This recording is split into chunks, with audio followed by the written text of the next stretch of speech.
Welcome to Food and Loathing, a podcast dedicated to making you so hungry that if you don't already live in Las Vegas, you're going to start planning a trip after listening to us.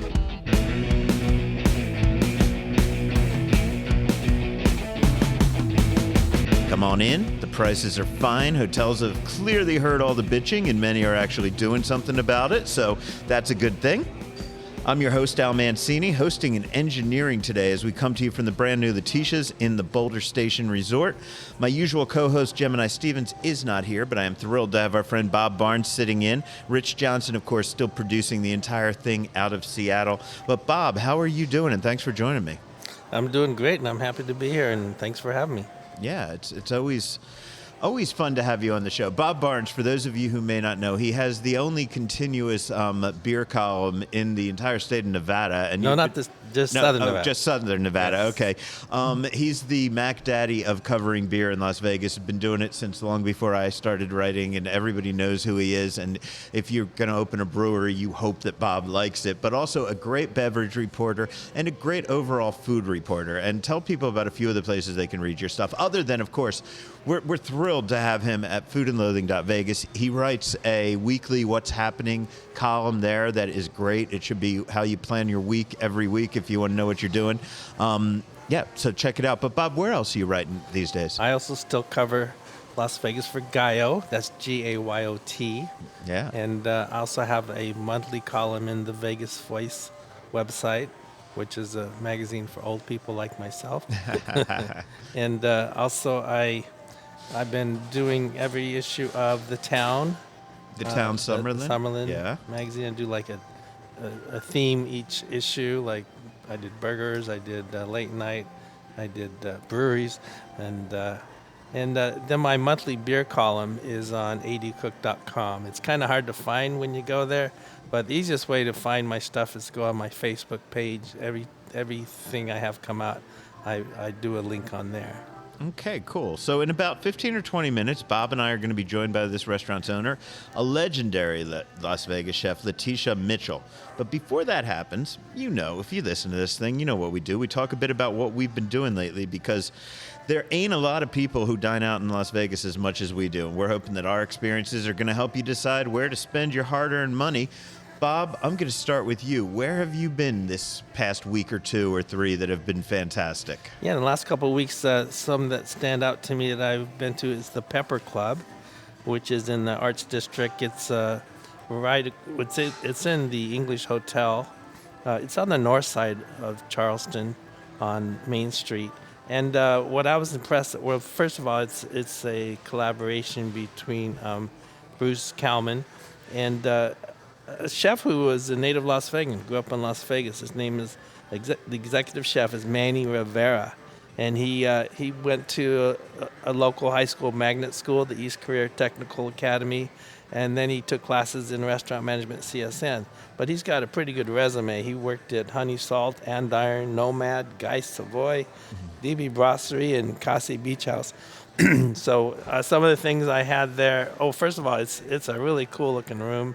And it's, like I said, it's in the English Hotel, free parking, which is kind of a... Free valet there, isn't there? I think, at certain hours? I'm not sure, but I think so. I wouldn't know because I never do valet. It's just a personal peeve of mine. But anyway, some of the things we had that I really liked, that we had a 5-day cured pork meatballs with caper berries and San Marzano tomatoes, short rib hash, which is braised overnight, comes with 2 sunny eggs and potatoes and vegetables, eggs in purgatory, which was a Mid-Eastern shakshuka version with poached eggs, roasted bell pepper, mint, tomato, and saffron, and roasted beet hummus with crispy chickpeas, golden beets, and flatbread. And of course, probably the best thing we had was the bucatini cacio e pepe. It's just pasta, rustic water, butter, and crushed black pepper, and it's just simple but awesome. So it's kind of an Italian restaurant, but there's some other things thrown in there. But one of the best deals they have is a daily $6 pasta hour. What? $6 from 4 to 5 every day. You get a demi portion of 3 different choices of pastas. So all you people who don't think you can afford Las Vegas, we're talking about the Arts District. We are talking about fantastic chef Bruce Kalman, who you see on television, who owns the place, and a locally grown fantastic chef running the kitchen, and you're getting $6 pastas. So if you think you can't afford to come to Las Vegas, well, just don't believe the obnoxious Instagrammers that are trying to tell you that, because there's a lot of fucking deals in Vegas. This is a good example. And then last week, I think I'm the only person left in Las Vegas that had not been to Shanghai Taste. Oh, Shanghai Taste. I went to the Shanghai Plaza location in Chinatown, and the longtime restaurateur, this is part of Joe Muscaglione. I don't know if that was pretty good, man. Correct, Yes, and coming from a Mancini, I say that's pretty damn good. But I've known Joe for over 20 years, but I hadn't seen him in about 7 or 8 years, so it was great to reunite with him. But he has a chef with him, Chef Jimmy Lee. Jimmy Lee. Yes. He was a 2023 James Beard nominee for Best Chef in the Southwest. And so the place is kind of known for their, and I'm probably going to mispronounce this, the Zhao Longbao. Zhao Longbao. Wow, okay. But in America, people tend to call them soup dumplings. Right. And they actually make 3,000 of them a day. Wow. And you can watch them being made as you first go into the entrance. There's a window to which you can see the person. But oh my gosh, the food was incredible there. And some of the things we had was, and here I go mispronouncing more, Shengjian pan-fried soup dumplings, which are larger sized than the long bao, and they're filled with pork filling. They also had a vegan version, steamed vegan dumplings made with tofu, rice noodle, bok choy, and vegetable juice. And they had the dessert, a chocolate Zhao Lang Bao, which with the rich chocolate filling that reminded me of eating lava cake. Wow, that's amazing. So the actual the dumpling itself was chocolate, and it was also filled with chocolate. Yes, it was. Well, no, the dumpling itself was like the regular. Oh, normal dumpling. Yeah. Okay, cool. But inside was that, like lava cake. And by the way, Bob, I love, and I mean this seriously, no sarcasm here at all. Anybody that listens to this show regularly, I love that you're not afraid to mispronounce things, because because you're such an expert on food and beverage, right? And I consider myself to know a little bit about food and beverage as well. And we all mispronounce shit, and don't get hung up on that, because I feel like too many people don't want to order what they want in a restaurant because they're worried. Yeah, fuck that. Just say it however you think it should be said. So, Bob, man, you are a great example. Well, I got to tell you something I observed when I was there. I observed a couple walking in with suitcases, rolling in their suitcases, which was evidence to me that this place has a national reputation as one of our best Chinese eateries. And so people don't even get to their hotel first. They got to come to Shanghai. But also they have a couple other locations. There's one in Dallas. They're opening one in the L.A. area at a casino, Cool. Park West Bicycle Casino in Bell Gardens. And they also have one in the Southwest at Windmill and Rainbow. And one thing a reason to visit that location is they just came out with 16 new menu items that are exclusive to that location.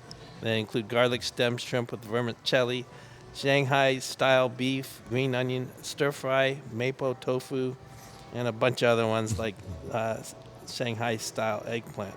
But another thing I noticed... And that's closer to my house, so I'm down with that, because otherwise I got to go all the way down to Chinatown. The parking can be tough in that Chinatown spot because the place is so popular, and you see that a lot of people actually... You get limos from the Strip coming in there and dropping people off. It's really insane. It can be tough to find a place to park. There's a ton of businesses in there, too. But one thing that struck me, the most expensive item on the menu is $15.95, and I thought the range was mainly between $7 and $12, so nice. That's got to be a reason that people are showing up there. Yeah. Any place else you want to hit? Yes, just last week also, my sister and I went to the Durango Social Club. Oh yeah, Dan Cromer's joint. Yeah. So Dan Cromer, he's known for doing the Japanese style sushi and all, but this place he's like flexing his culinary creativity, and he's doing stuff that's not what he's known for. And so what they do is it's a 5-course meal. It's only 2 nights a week right now. They might be expanding to 3 nights at some point, but right now it's Fridays and Saturdays. For $85 you get this 5-course meal, and it's a great environment. And what we had is Sicilian tuna crudo with olives, capers, basil, lemon, olive oil. We had a duck schnitzel, which I love duck. and it was a Nice. duck schnitzel. Then it was on top a bit of Caesar salad, and then eggplant ravioli with mushrooms, bacon, and balsamic, and that was Damn. He's changed the menu our since I favorite. was in there, but he changes the menu up at least once a month. They're if on not- the third menu already. They've only been open for a month and a half, I think. It was in August, I think. We had braised pork ribs with polenta, pork au jus, and maple ice cream with berries and cake croutons. The cake croutons really made it. It was like little pieces of cake mixed in. And also they have a very good, interesting wine program. Excuse me. All of the wines are boutique wineries. And who's running that? Renata LeBron? Yes. Is he the guy running? Yeah, they're serving Yeah. as sommelier for that and bringing out great wine. And I hadn't seen Renato in several years. He still works at Trader Joe's. Yeah. And that's where I'd known him from. Yeah, But he knows his wines. yeah, so definitely get over to Durango Social Club. Last thing about his wines, he told me that most of the wines that they have you won't find anywhere else in Las Vegas. Nice, man. Yeah, I love that. It's one seating a night, 2 nights a week. You go in, you socialize for a little while, then they just bring out everybody's food at the same time. Dan's created this, 5-course menu, and he could just put all of his attention into it. The fact they're making all the appetizers at once, then they move on, make everything else at once, and I think it just allows them to really hone in and keep the menu so fresh and so current because of the way that they're serving it. So I hope people support it. How was it that night that you were there? Crowded? It was probably 3/4 capacity. So Good. But everybody seemed to really enjoy it. So Yeah, it's I highly fantastic. recommend it. Cool. Okay. You have any more, or is it my turn? I just got one more real Okay, quick. hit us. My wife and I went to Oak Room, and it's in the district at Green Valley Ranch. It's right next to Parkway Tavern. It's actually connected to Parkway Tavern.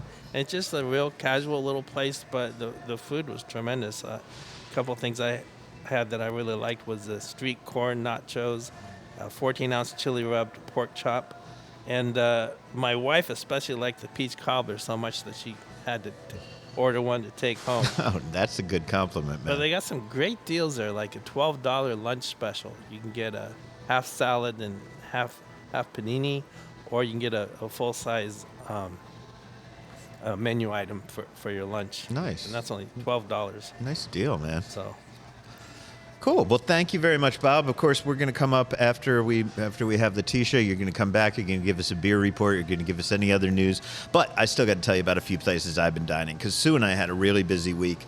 I have skimpy notes, so we're going to have to see how well my old man memory holds up during this. But I was invited to the Majestic Repertory Theater to see their new production of Crafted. And I don't know if, Bob, do you remember the movie Craft from the late 90s? It was Fairuza Balk, Nev Campbell, Robin Tunney, Rachel True, and they were all witches, and they were like really hot.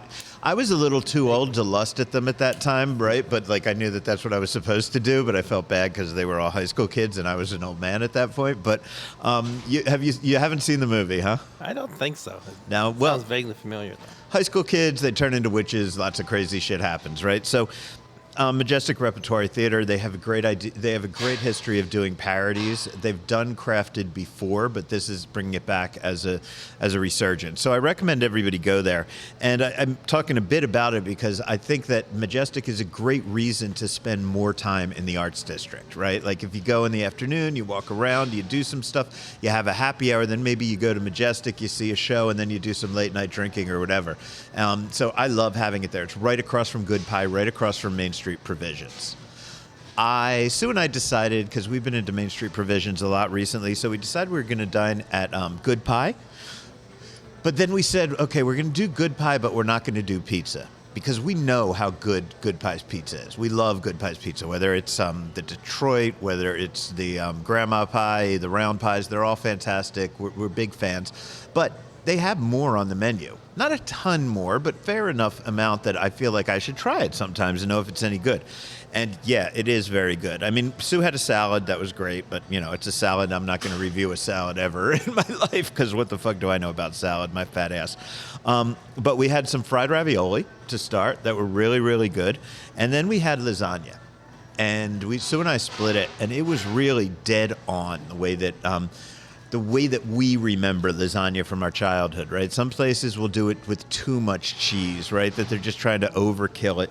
But these guys do it just a perfect ratio of everything, of the cheese to the noodles and the sauce. And it was just spot on and a very traditional dish. So I was super happy in there. Have you ever done anything beyond the pizzas at Good Pie? No, I've only done the pizzas. Okay, well, give it a shot if you can. We also dropped by Prowl that night, which is the sister bar to Stray Pirate.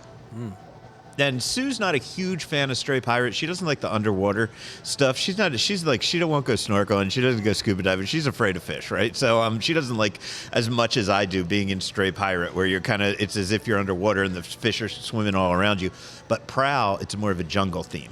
It's named after a jungle, it's a jungle cat, right? Prowling through the jungle.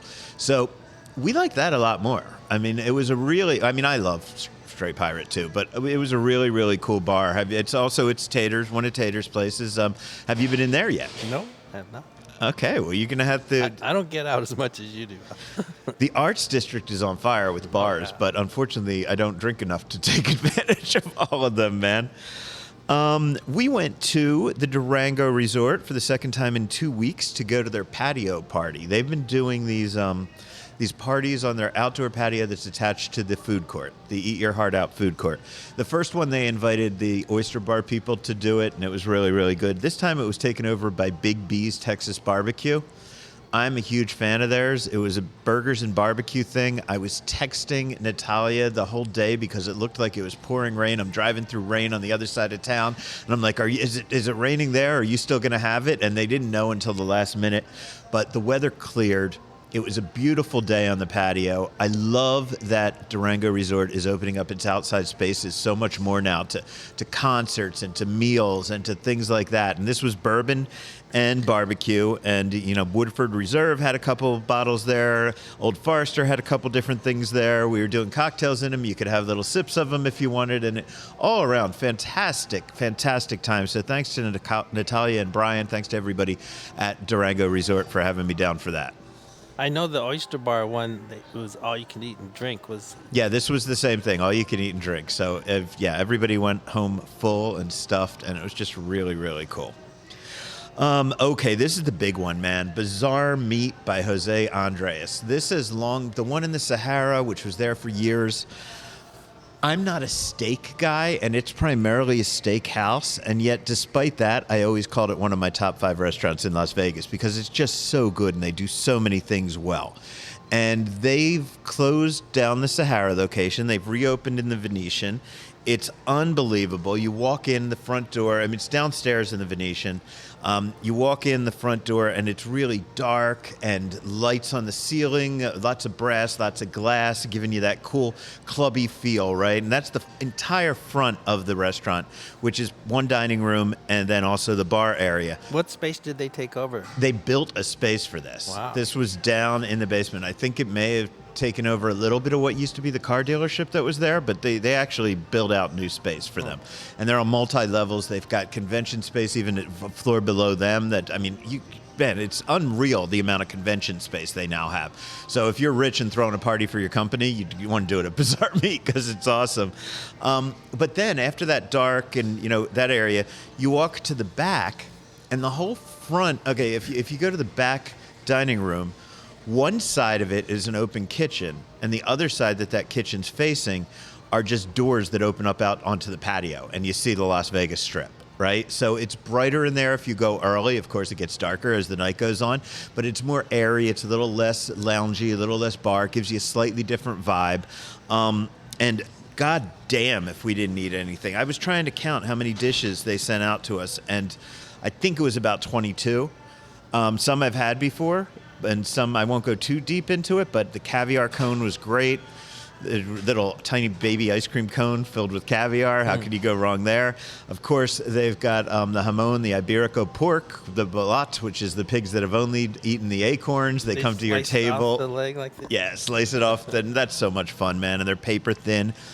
They did olives two ways. They served the Ferrana Adria liquid olive, which is that molecular gastronomy. Jose hates that word, by the way. Call it avant-garde if you're around him. But they did those olives, which are like they pop in your mouth and they taste like olives. But they put them next to just two pristinely stuffed, like these real olives that were just these tiny little micro amounts of things put inside of them, right? And they were just beautiful. I remember having that at Bazaar Mar when they first opened. Did they do both types? Olive.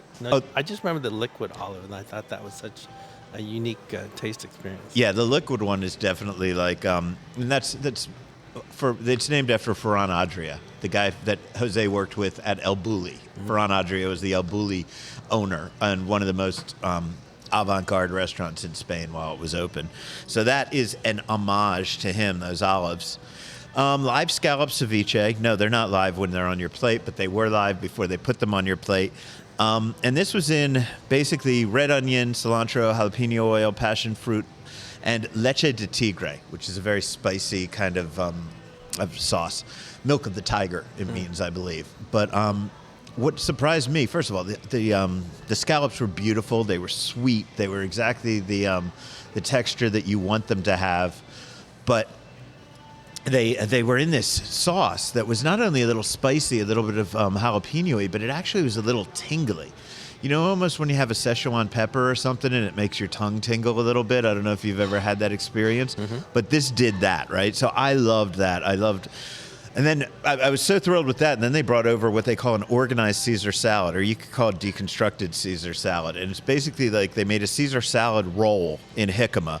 They cut it into 4 pieces. 2 of them, they put a little quail egg on top, right, because of the Caesar salad. And then they served them around a scoop of Parmesan ice cream. I love savory ice creams. Having this scoop of Parmesan cheese-flavored ice cream with this Caesar salad, all the flavors are there. I know somebody on my social media was like, oh, deconstructed is so 1990s. And I'm like, well, first of all, it's been 30 years since the 1990s. So a lot of people haven't had it already. And I don't give a fuck. If it's good, it's good, man. I'm not worried about what's trendy and fashionable now. Just go eat what's good. And then the third thing is, if Jose Andres is doing it, it's fucking fashionable as far as I'm concerned. Not your everyday caprese salad was pretty much the same. Some tiny little heirloom tomatoes, liquid mozzarella on a bed of pesto. Then we did some beef tartare sliders. So all liquid mozzarella, is that kind of like the liquid olive thing? Or? No, I mean, it was just a very soft dab of mozzarella. I ate it all in like this one scoop, so I didn't really get the exact texture, but it's not as not as much texture as a buffalo mozzarella, closer to the center, the stracciatelli of stuff that you get, of cheese that you get in the center of buffalo mozzarella. So I didn't play around with it to see if it was, how liquid it was, but it was great when I ate it, man. And it was, you didn't get any texture from it when you were eating that. Where else did we go? I said beef tartare sliders. They're tomato tartare. I've always loved the tomato tartare at Bazaar Meat, and given that it was one of the greatest steak houses in the world, the fact that they even make a tomato tartare, you think, why are they doing this? They're throwing a bone to the vegans, but their beefsteak tomato tartare I will put up against any steak tartare. Even if you're a diehard carnivore, put it next to a steak tartare, it will hold up. I'm a diehard carnivore myself, but I love vegan food. If it tastes good, I don't care. Right. Absolutely. That's my philosophy as well, brother. Some weird foie gras shot. I didn't even take notes as to what was in it, but it was a little shot glass and all kinds of elements and foie gras, and it was fucking good. A pork belly banh mi, which had some foie gras mousse. They do their A5 Philly cheesesteak, which is this air bread filled with cheddar, and then they put the seared A5 on top of it. Really fucking great. Pork, where else? Pork belly banh mi, I said that one already. Lamb bacon, which they cook tableside. I've never heard of such a thing. I know, right? These slabs of like pork belly looking slabs, and they cook them tableside. They're lamb, they're gamey, they taste like lamb should, and they pile mashed potatoes, like almost Robuchon level buttery mashed potatoes they put right on top. So that was fucking great. The salmon tiradito, they use king salmon, which I've never seen used in a raw dish before. It's very, very good salmon, very sustainable. So it had slightly different taste, but it was a great tiradito with avocado and red onion, some ponzu sauce.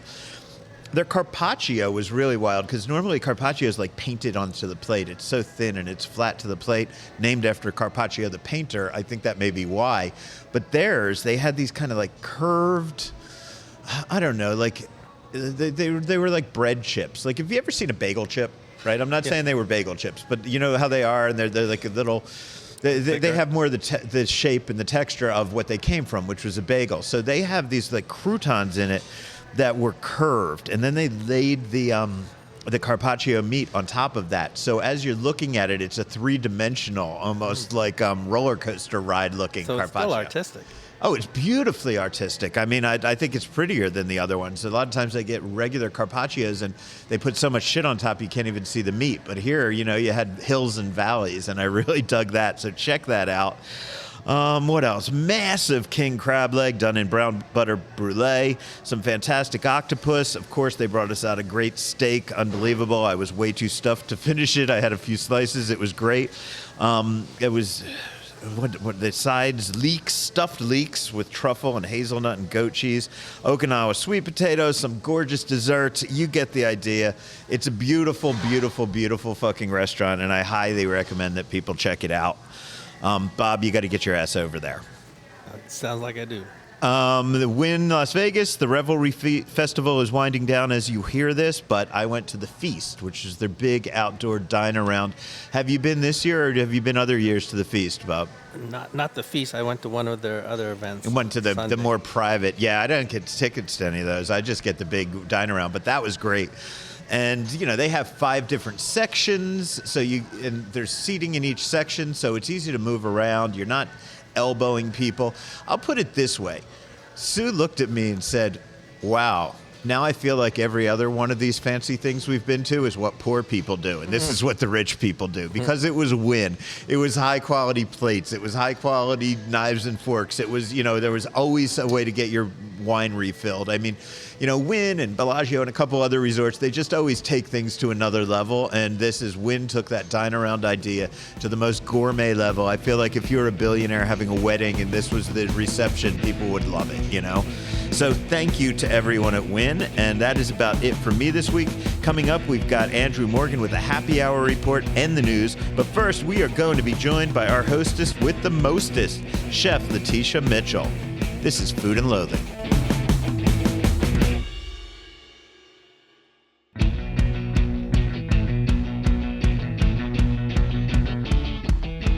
Joining us right now, we have the owner of this amazing establishment, Ms. Leticia Mitchell. Chef, how are you doing? Wonderful. Thank you. Welcome. Thanks. It's so great to be here, man. And, you know, again, to remind people, this is the newest Leticia's location. It's located inside the Boulder Station Hotel and Casino.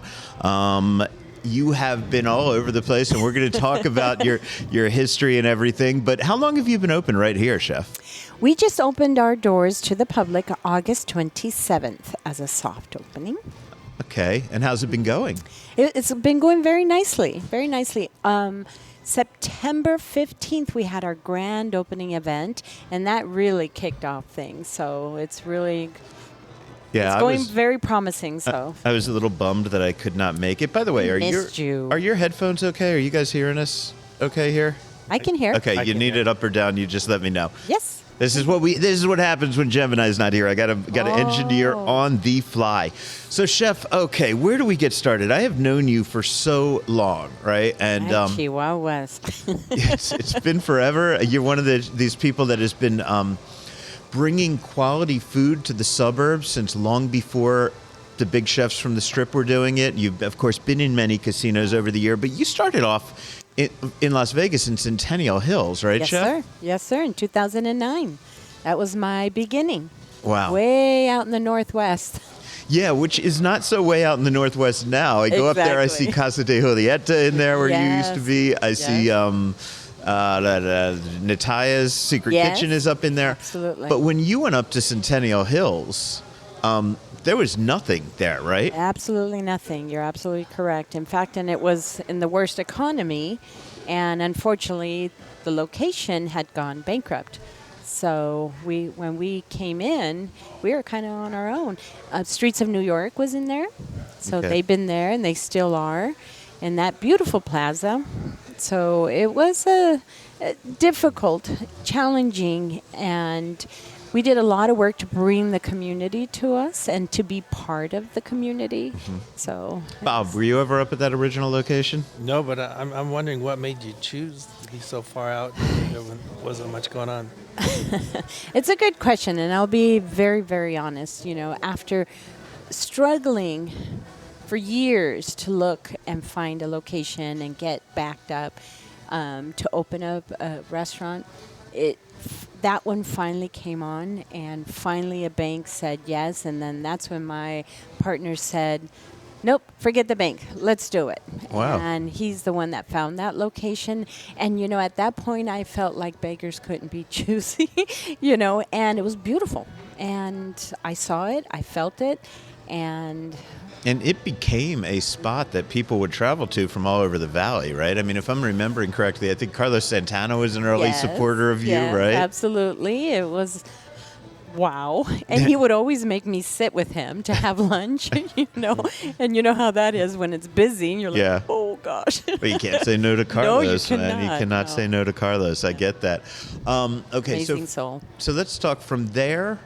You've had a few things that have opened and closed, Yes. and we're not going to talk all about each and every one of them. I know you were in Tivoli for a brief time, and you've been in other casinos on and off. But the first real casino that worked for you, where was that?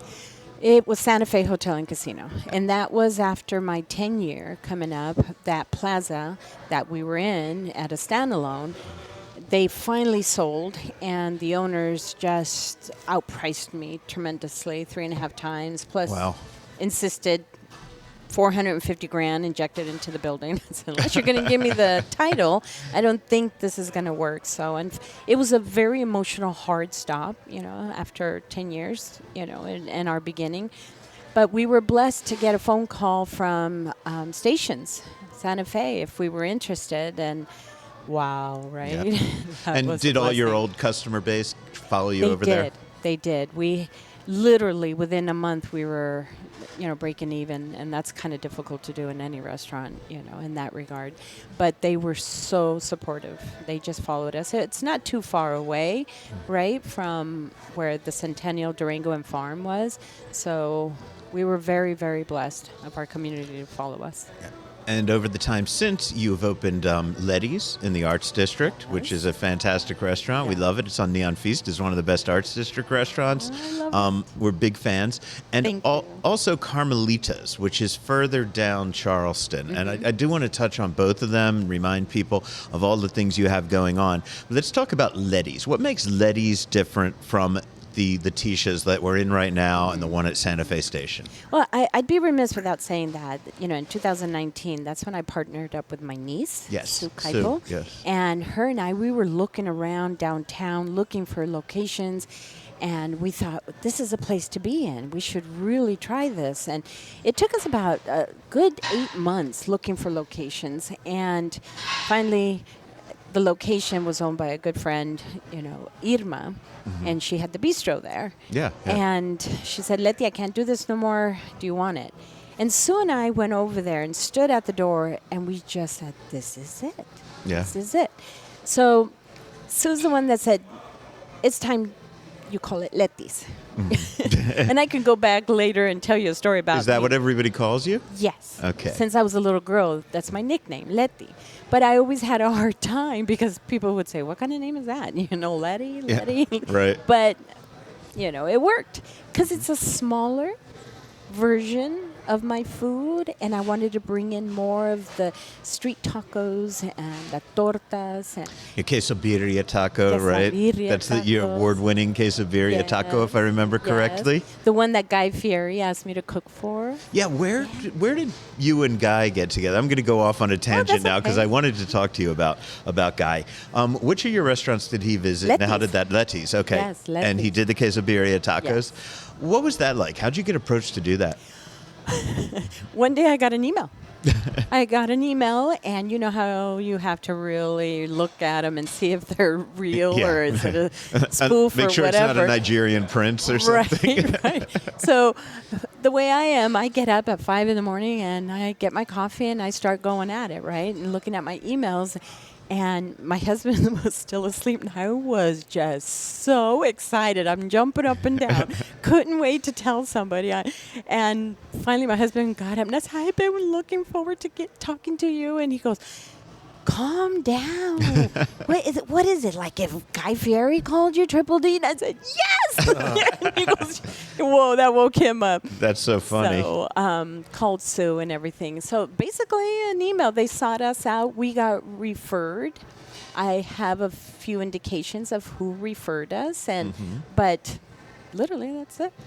What was the experience like doing food TV? I've done a little bit in my life, and it's not what people think it is. Not nearly as glamorous as people think it is it? It's a lot of work. It was 4.5 days of filming, and of course, getting all your misbahs together. I never say that right, but getting all your ingredients and everything. You have to have every spoon and every fork and every pot, everything aligned twice. Watching those shows, it's like you have no idea. It looks like everything's happening in real time. No. So it's prepared before so they can get shots before and then after. And then when the day Guy Fieri and his son, Hunter, came with him. Oh, cool. Yeah. UNLV grad, right, Hunter? Yes, both of them. Both of them, yes. Yeah, right. both of them. And I got to tell you that it is very intimidating. It's very intense. But he was very kind. He was very nice, and he made me feel, it's okay, And they shrunk my small kitchen. That that even kitchen's smaller. already teeny, right? Yeah, just to keep the camera in focus of where we were going to work. So I didn't have much room to move around in. What's that do for business when you're on Triple D? John with... he has a barbecue place. He's been on Triple D. Oh, John Moles. Moles. Yeah. He sent me a note, and he goes, you better get ready, young lady. You better get ready. And I thought he was kind of exaggerating a little bit. And even his wife said, you better get ready, because the people that don't get ready, they end up losing. Yeah. So we had to get ready because it did boost us. It put us on the map. It's been beautiful. And we have a map inside Leti's where it shows people coming in from all over the country and all over the world. And that right there should tell you, it's amazing. People from Spain, from Canada, from Australia, from UK. It's been fabulous. It's been So for anybody who hasn't been to Letty's, Bob, I'm assuming you've been to Letty's? Yes. Okay, cool. So it's a very small place. It's in the space that was a very historic building, actually. It used to be El Sombrero, which was one of the first restaurants in Las Vegas, if I remember. The first restaurant, yes. The first restaurant in Las Vegas. Mexican restaurant in Las Vegas. Okay, yeah, there we go.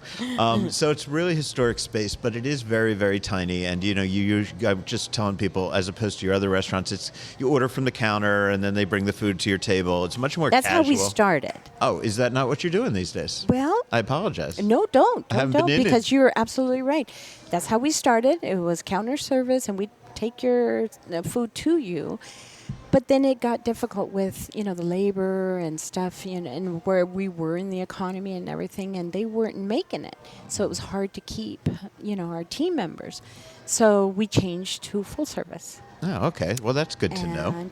Yes. And so they go to you, take your order, and bring you your order, and it's worked out fabulous.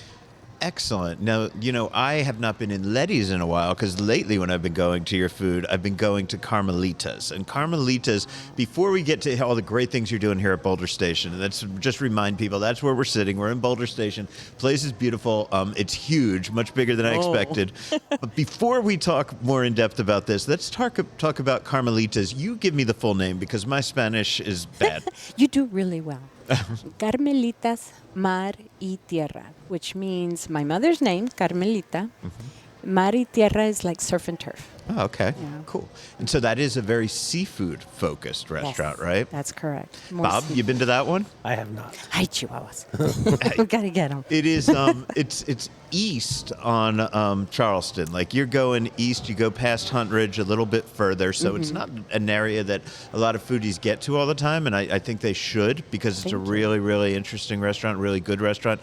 And also, if you're like an Instagrammer out there, I'll tell you, you're Mulahete with the the octopus sticking out of it. That is like one of the most beautiful. I want to get that one, and there's another great octopus in town that photographs well, but it's and it's delicious as well. Thank you. I'm an octopus connoisseur. Oh, I really judge places by if they have octopus. I really judge them by how tender and flavorful. And flavorful, right? Well, tell Bob how you do your octopus. We marinate it, cook it, marinate it, and then grill it. And then we serve it in the molcajete, as you say, with our seafood molcajete sauce. What's the time frame of the marinating, and what do you marinate it in? You want my recipe? There he goes. He's trying to get in the business. Maybe just generalities. Well, it's my mojo de ajo. And it's almost like a chimichurri mojo de ajo, which is a garlic and lemon and my seasoning. So that's 24 hours before we even start. It has to. Yeah. So that restaurant has a lot of seafood on the menu. It's a great place to go, very reasonably priced. And I think people really need to start exploring that neighborhood. I think Charleston's going to be growing down that way. I think the Hunt Ridge district is on its way up, and that's just going to push people further and further east. So I recommend people get in here so that you can become a regular before, that's the trendy spot 2 years from now, and they can't get in. It is a big spot, though. It is. It's 5,000 square feet. And people, I think what's kind of the negative is people don't think there's parking, and there's plenty of parking in the back. It is in the back, yes. Except your opening night party. There was no parking. That was a nightmare because you were packed. You were slammed. Yes. They were going across the street. They were going next door. So and everybody they don't realize that Charleston is also a free parking zone. Oh, really? You can park right on. A lot of people I can't imagine parking on Charleston. Right? But there's enough space. And when people go out, they do it. Okay. So let's talk about coming to Boulder Station. Is this your first time on the east side of town? Well, I kind of thought Carmelitas was. Okay, right. Right. In that regard. But I see Carmelitas as downtown a little more than where we are right now. You're absolutely right. And that's what Sue was telling me. Wait a minute, that's more of downtown. Because when they offered us Boulder, I said, ooh, is it going to be too close? And she goes, no, because it comes off of downtown. And it's another area in itself. Yeah, the Boulder Highway is like its own scene. There's people that live over here. They're tragically underserved with good restaurants. So I think having you in here is great. I also think, not to kiss ass for Station, but they're doing so much here at Boulder.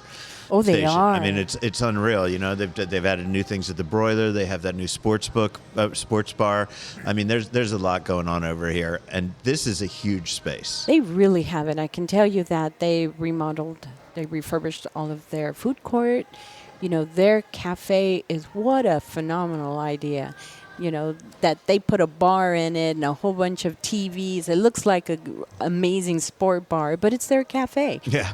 So awesome. It's doing really, really well, and they keep adding and adding, and we feel just so blessed to have the opportunity, and they have been fabulous with us. Cool. No. Let's talk about the menu here. Is it the same menu basically as Santa Fe? Yes, it is. It's just reduced a little. A little bit of customization so that we can grow with the community. It is different than what it was here prior. So we have to build that. And we know that a lot of people loved what was here. And we just asked them to give us the opportunity, and hopefully we can be their second best maybe and kind of grow on them. You're going to be their best eventually. So your style of Mexican cooking, because this is funny, me as a white boy, right? Like, I always see a whole bunch of other white people telling me, like, this isn't authentic Mexican and this isn't authentic Mexican. It's usually because they grew up in San Diego and they think Baja Mexican's the only Mexican, or they grew up in Texas and they think Tex-Mex is the only Mexican. But you are doing what style of Mexican? This is all over the nation, right? You draw recipes from everywhere? Yes. My mother's influence for me was Torreon, Coahuila, Mexico. And that's more northern, and I've expanded it. I was born in Mexico City, and I love expanding and trying new recipes and sharing new items on my menu that represent different regions of Mexico, because it's just so colorful in itself in the food, in the culinary industry. Yeah. It's just amazing. So that's what I do. And I tried to tell people, this is the traditional home-cooked Mexican food from my country. Yeah. You know, from deep in Mexico, if you will. And for those who scream about authenticity, which is a word that just makes me crazy, because place may be authentic to your mother's kitchen, but your next door neighbor, her mother may make it differently. And it's so true. You're absolutely right. You know, I've had people tell me, this is not authentic. I'm from Mexico. My mother never made it this way. Right. She made it with 5 albondigas, not 4 or 3. You know, so you're absolutely right. And maybe I should find another word, you know, that would help, but more customized to these regions. It's legit. That's the deal. I mean, you are taking recipes that are legit. They're recipes that you learned in Mexico. They're recipes that you're bringing here to the local neighborhood. What are some of your specialties here? Here, I brought in the molcajetes. Which, by the way, we keep saying molcajete. I just am proud I can say it, You right? say So it it makes me well. happy. But those are those big volcanic stone bowls that they bring to your table. Exactly. And it looks like Fred Flintstone should be eating out of it, except there's like delicious food in it, right? So That's correct. That's well said, too. That's what they make it out of, that volcano rock. Yeah. Sorry. And we heat it up and put the sauces in it. In Mexico, we use them as our mortar. Is that how you say it? Yeah, pestle and mortar. Pestle and mortar. And for salsas, we roast everything and, you know, mush it in there. And that's the best. You put that on the table, and that's where you have your salsa from, or the hot meal that is cooked, and those are the molcajetes. So to me, I always put on the menus, I think I've reduced a lot of verbiage because Sue's been getting on me. Too much information. People don't want. But at my beginning, I wanted people to understand it because 2009, bringing it in, I needed them to know what it was, right? Right. But it is a sauce, you know, the molcajete is defined with, to me, it's fajitas. Okay. The real authentic fajitas of Mexico. Right. Where you have your carne asada, which is the steak, right? We use top sirloin. You have a choice of top sirloin, ribeye, or at Santa Fe you have churrascado, which is a strip steak. And there's so many options, right? Or chicken, a full chicken breast. And then you have your sauce. I use my ranchera sauce, which is beautiful. And then we have the Oaxaca cheese, and then we have the torreado onions and jalapenos, which is grilled and seasoned, and they're beautiful to go alongside with your steak and stuff. So. Okay, so the molcajetes are the big signature item. You have award-winning queso birria tacos. Are they being offered here? Oh yes. Yeah. Oh yes. We have the What were the birria awards that they won? tacos. Pardon? What were the awards that your tacos won? Queso tacos. I won an award for. And When I think he's asking what competition, where competition? that was Taco Wars on the Food Network. Nice. Yes, that Very one. cool. And So you're a TV star too. Oh, stop! No. You've been on. I mean, you've been on Guy Fieri. You've been on Oh, Taco no. Wars. You got to get your own show. Well, come on, let's do it. Let's do it. You and me and Bob. There you go. Three of us doing a Let's show do it. together. Oh my goodness, I'm just a good cook. You know, and sometimes I have a hard time with the chef thing because I didn't do culinary school. You know, my mother's kitchen was my culinary school. But you're running several great kitchens, so you've earned that title of chef. Oh, Absolutely. Thank you, sir. Thank you, my Before friend. we go, I want to talk. You have a background. Your family, if I'm remembering this right, and if not, then I apologize. But your father was in the entertainment business, Yes, right? he was. Yes, he was. And his name was Salvador Rodriguez. And he was a musician and a doctor, by the way. Wow. And he immigrated us here to Las Vegas in 1964. So you've been in Vegas since 1964. Yes, sir. And the Dunes, that is now Bellagio, built a restaurant called the Sultan's Table. Yeah. I remember that. Remember that? That went around the magic violins of Arturo Romero, which was my father's group. Wow. Yeah. That's so cool. So it was the happiest times because my father traveled all over the world, you know, with the music gigs and stuff. And it was hard on the family because we didn't get to see him so much. So when they got contracted here in Las Vegas, it was amazing. He bought us a little house. You got a residency, as We they got would say there today, you right? go. That's exactly right. And about a year and a half in, unfortunately, he was killed in a car accident. Oh, I'm so sorry. Yeah. But we've never moved. You stayed here. Stayed here. How have you felt about the growth in the... Oh, my goodness. I don't even know how many years that would be. 50, 55 years, 60 years, something like that? Shh, you don't have to say my age. How do you feel about how Las Vegas has grown in all that time? It was exciting, at the same time very sad, because I raised my family here, and it still continues to be an amazing place to raise your family because it's community-based. Right. When you get out of the Strip, etc. Yeah. You can have the wildlife, the nightlife, or you can have the family life. But still, it's grown really fast. Yeah. But it's still very small in its own industries. And everybody knows everybody, and everybody Yes. takes care of everybody. Yeah. And in certain industries, I've had an experience recently where some people don't take care of people in other industries. But yeah, that's that's so just me sad. going off on a little tangent there because I like to twist the knife once in a while. Okay, back to you. So, No. people are all kind. They They help are. each other's businesses out, They really do, and there's enough for everybody. Look at in other cities, even Tijuana. You can go down Tijuana, or you can go down San Diego, or you can go down Mexico City, and you see taco shops on a row, right? Right. There's enough for everybody. And when you go and help your other restaurateur, hey, anything you need, you got it. I told one of them, if you can't do the documents, I will help you with the city. I will help you submit, because they're not used to it, and, Right. and they know what they know, right? Mm-hmm. But we're here to grow with each other, and there's enough for everybody, I think.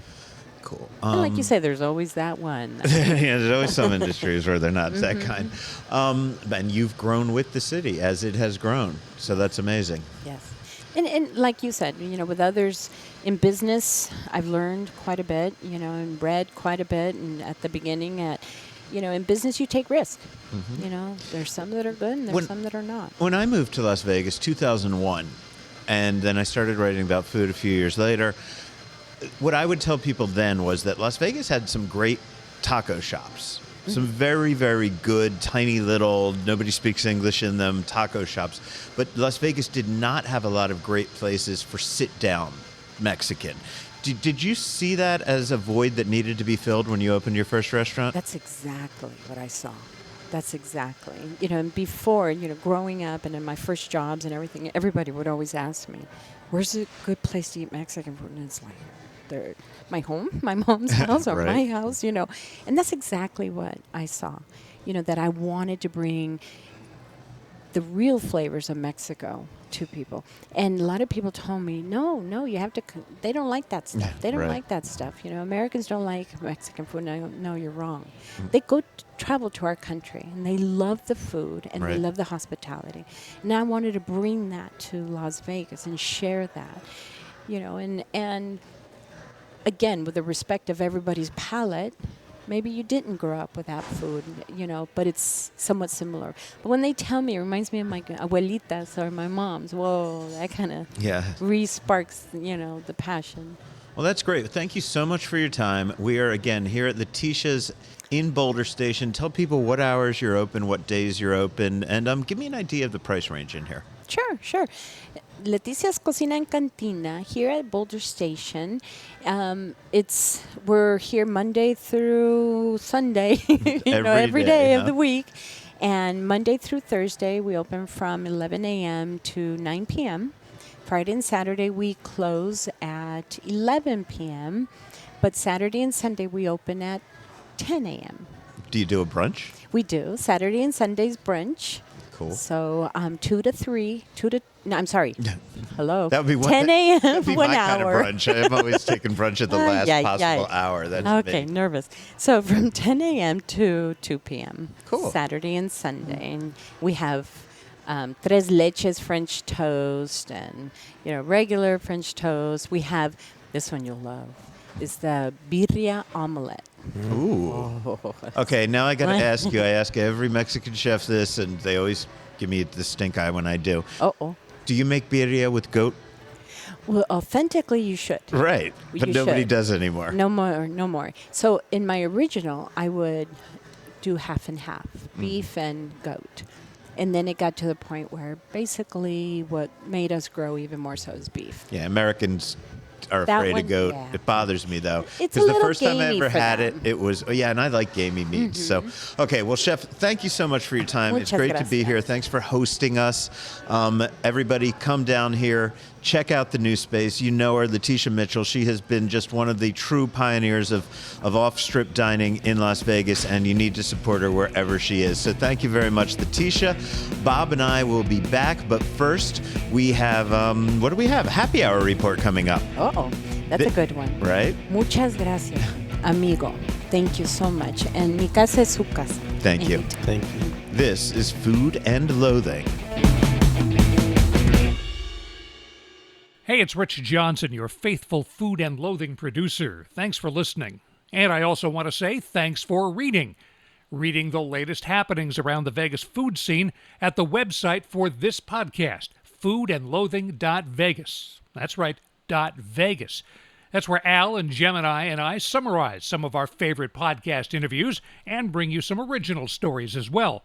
Also, Bab Barnes serves up his weekly dining and entertainment guide. You'll find rundowns of the Valley's top restaurants, and you can always stream the most recent episode of this podcast. So make sure to bookmark foodandloathing.vegas for dining news. And while you're at it, check our other buddy, Andrew Morgan, at happyhourvegas.com for his recommendations on Las Vegas's top happy hours.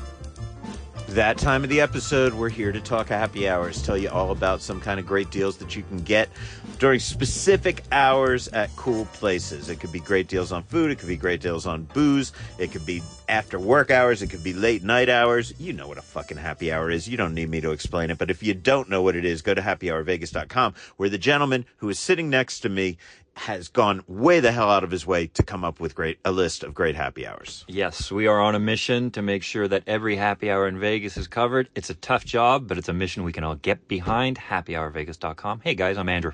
That's Andrew Morgan, the creator of happyhourvegas.com. He comes on here every week, tells you about some cool happy hours. We keep it loosely themed. Yeah. You know, we're not too we're not sticklers for the rules, but we try to keep a theme. And I don't know what this week's theme is, Andrew. What you got going on? I'm a fan for a view. Happy hours with a view. I'm going with it.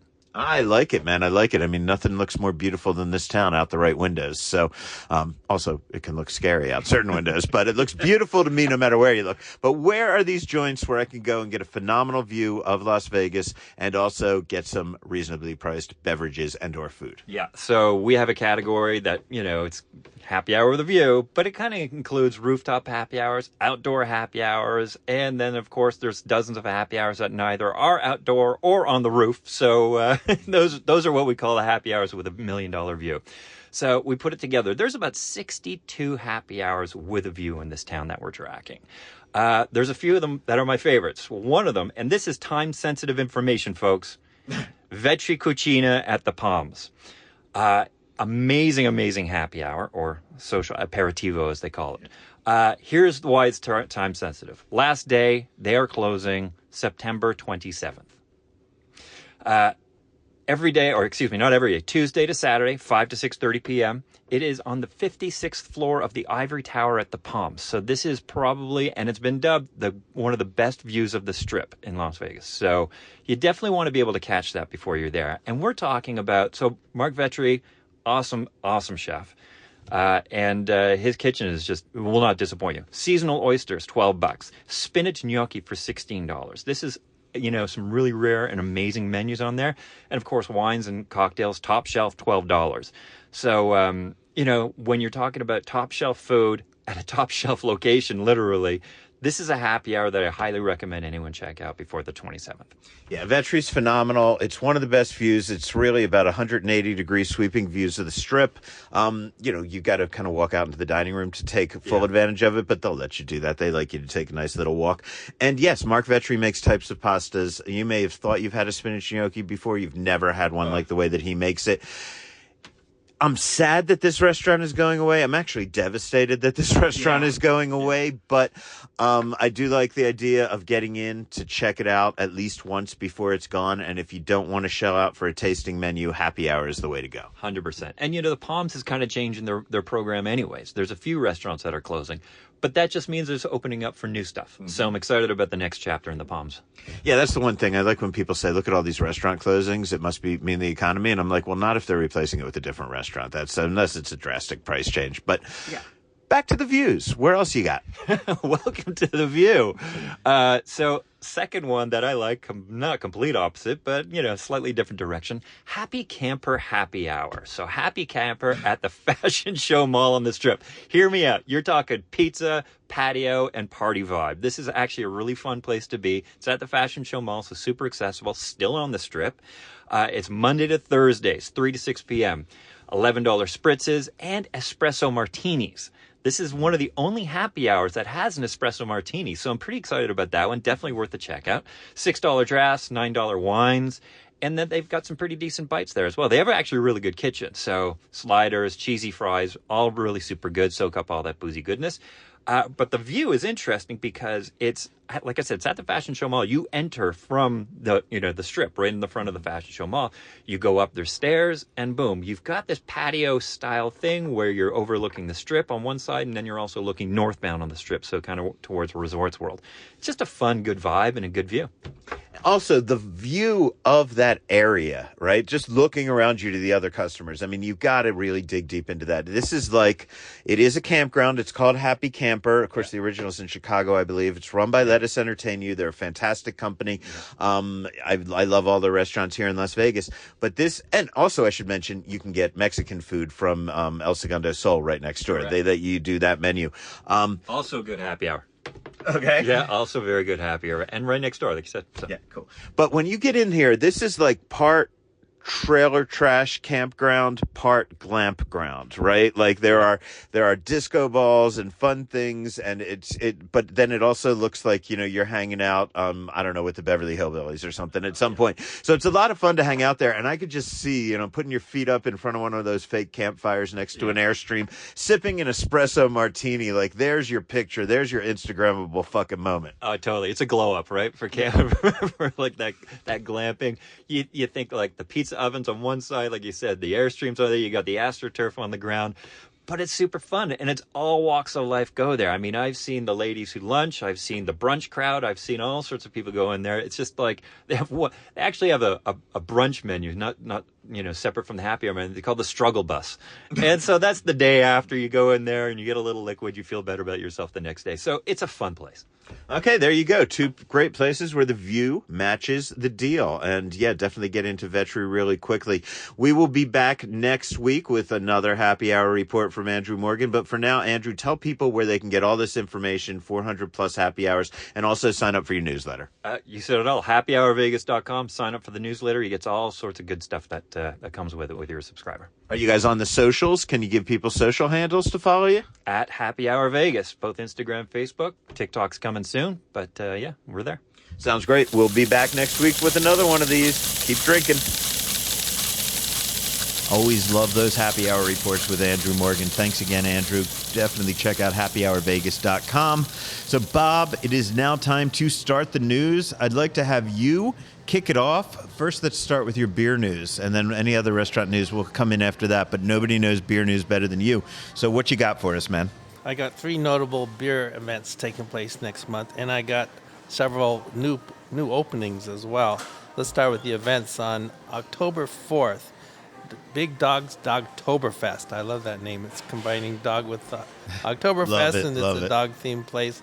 So that's on the 4th. They're going to have 45 plus beers from independent craft breweries, 25 from Nevada. It's a pay-as-you-go event.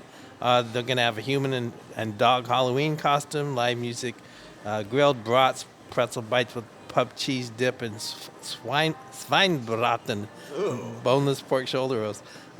This is notable. The first Big Dog's Oktoberfest was in 2010, and they have hosted more beer fests than any other venue in Southern Nevada. This will be their 53rd festival. All right, Big Dogs. So a couple weeks later... And they're OG, right? I mean, Big Dogs was making beer in town when nobody was making beer in town, am I correct? They were the very first microbrewery under the name Holy Cow, which opened in 1993. And that space is now a dispensary on the corner of Sahara and Las Vegas Boulevard, right? They're definitely the OG.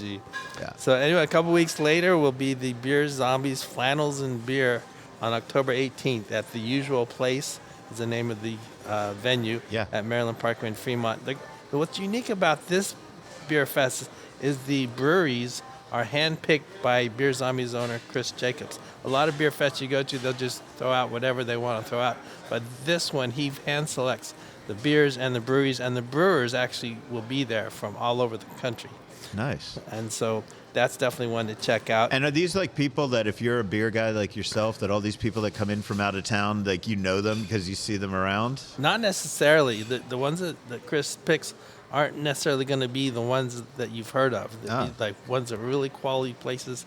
So it's kind of a unique opportunity to get to try some beers that you never would try otherwise. Awesome. And then a week later after that will be the Downtown Brew Festival, October 25th at the Clark County Amphitheater. That's one of the largest fests in the state. And there'll be 200 plus craft brews from 60 plus breweries. And they have a VIP section that this year is going to have food from John Simmons of Tacos Firefly, here in Firefly, John Smolin of the Crab Corner Maryland Seafood House, Adam Raines, who we all know in the cocktail world, and he's going to be representing the Las Vegas Rum Club, and also Gio Rivera, who is the head chef at Amari Italian Kitchen and Wine Shop. And Amari is amazing, so you definitely want to get his food. All of them. And Adam Raines, man, I mean, he is like the Mac Daddy of...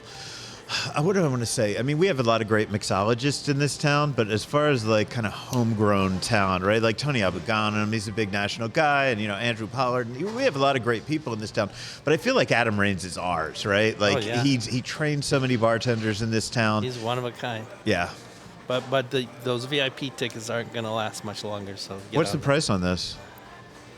It's hard to say because the price changes. That's right, depending on what day it is. Yeah. Tier prices. So buy quickly. That's the advice there.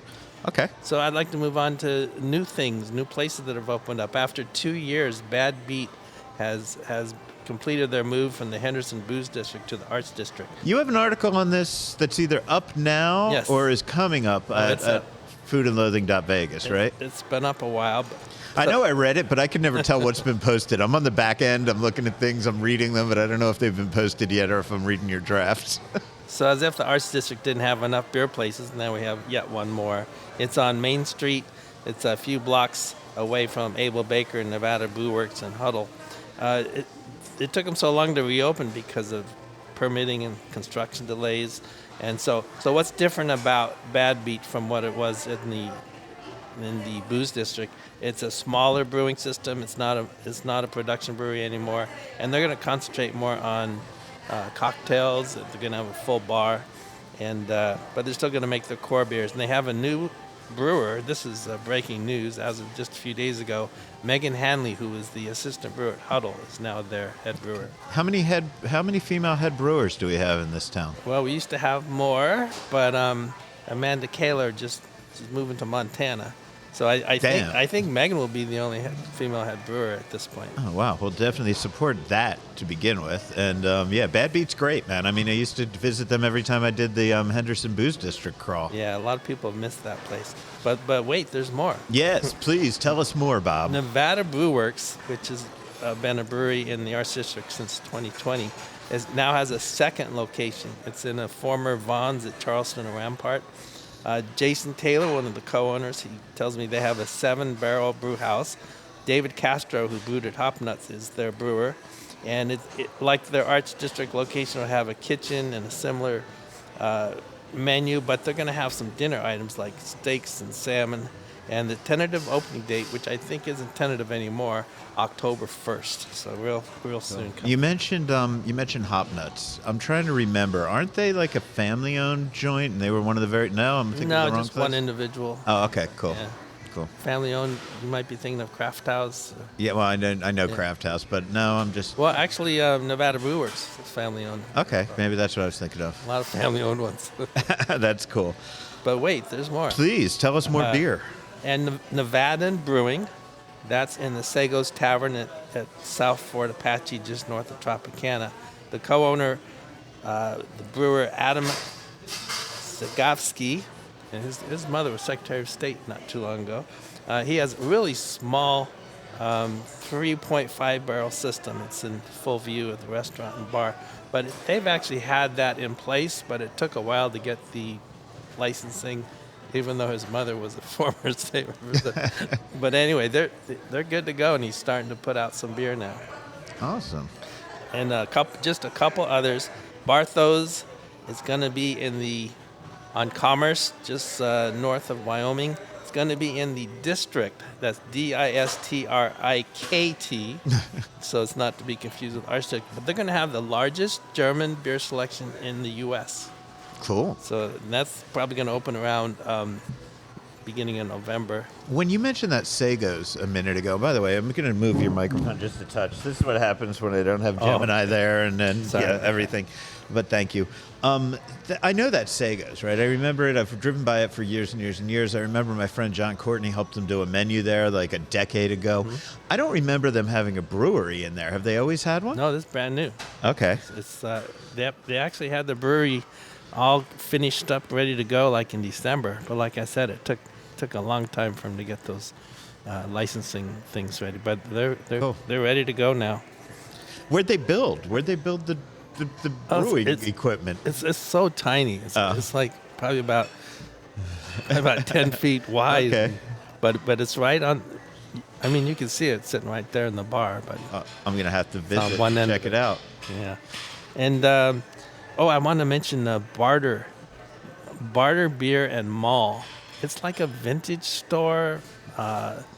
This is original Derek, art store. Derek from Rebar, right? Yeah, Derek Stonebarger is one of the owners, and it's just a cool place. But in my monthly beer column, I have a section called the local brewery champion of the month, and they were my champion of the month a few issues ago. You also wrote about them, but yes, that is on the website as well.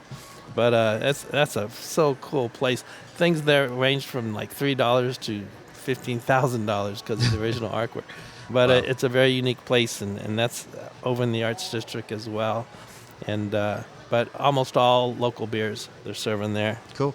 And the last thing I'd like to talk about, if I may, I had a big honor bestowed upon me by Neon Desert Brewing.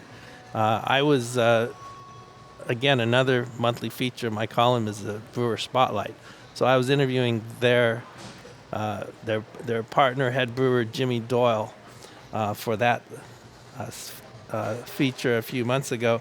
We found out we both love the barley wine style. Oh, yeah. It doesn't have any wine in it, but it's called that because the alcohol is almost out of wine. So I was talking about how, that was one of my favorite beers to homebrew back in the day. And so he and General Manager Glenn Nelson came up with the idea to recreate my homebrew recipe of 25-year-old recipe, which we did, and we named it Barnsley Wine.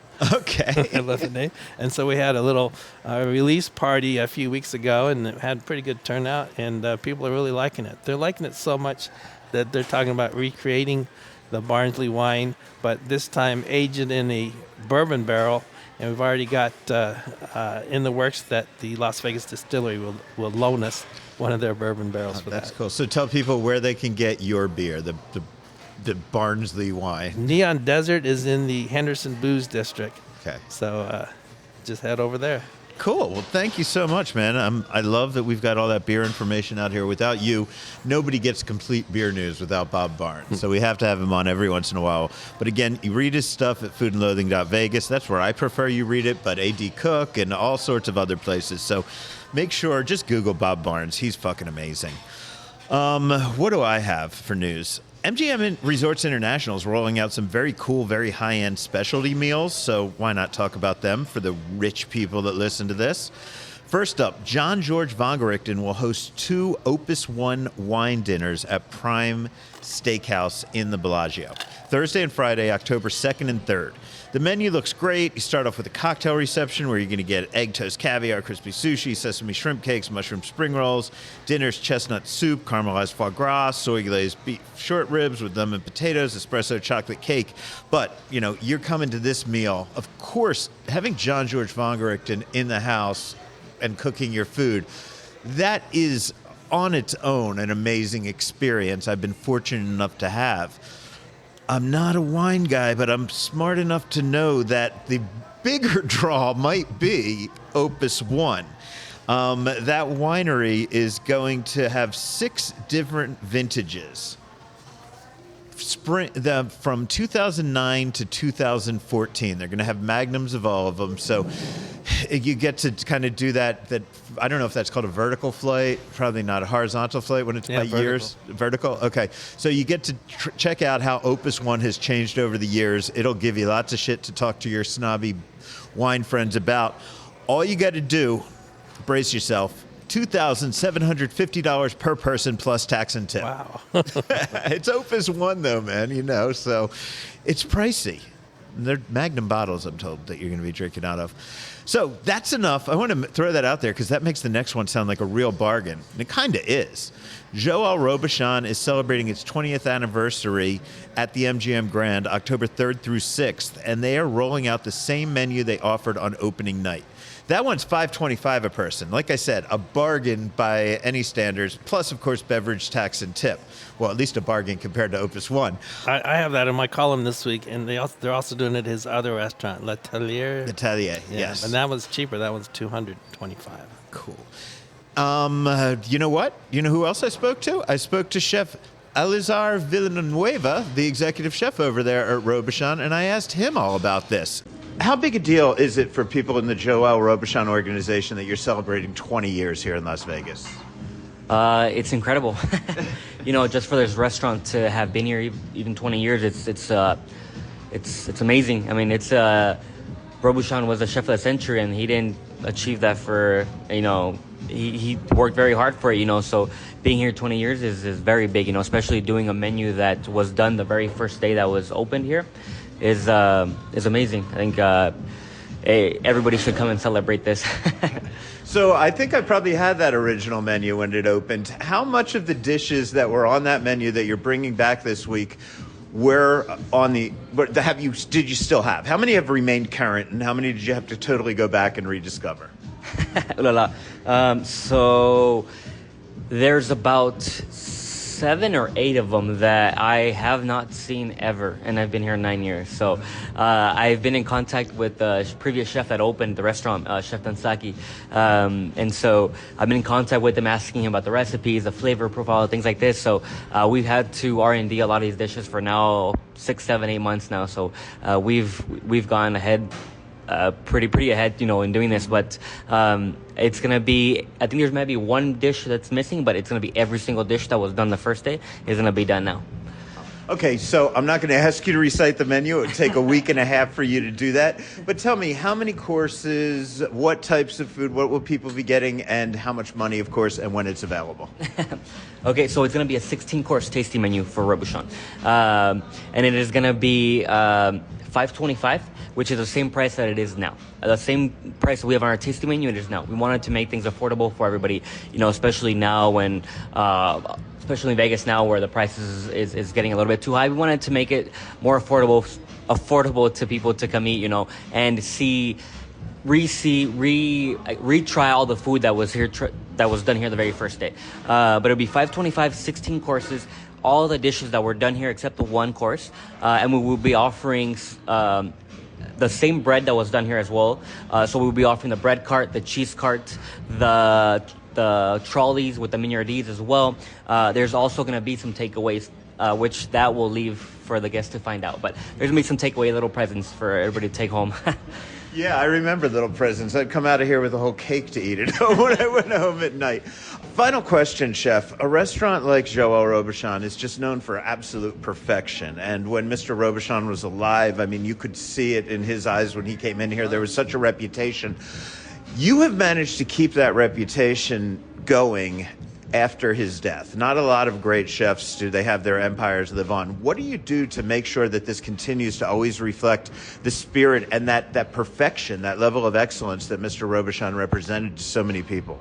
One thing he always used to say, and I tell everybody this, and I was taught to as well by the previous chef that was here, Christophe Delelius, he would always say, you want to reach for perfection or strive for perfection, but know that it's something that's unachievable, right? It's in the, I guess, in the eye of the beholder, right? But we're always trying to push, always trying to make things in his vision, right? Whenever we make something, even a new dish that we recreate, or we make a complete dish that we've never seen here before, we make it in his vision, right? When it comes down to the flavor, to the ingredients working cohesively, with the plating style, everything is, we keep in mind, right? But it helps that we have such a big team. We try and train everybody and bring them up from within, you know. At the end of the day, everybody who works here should be ready to take the next step when they're gone, right?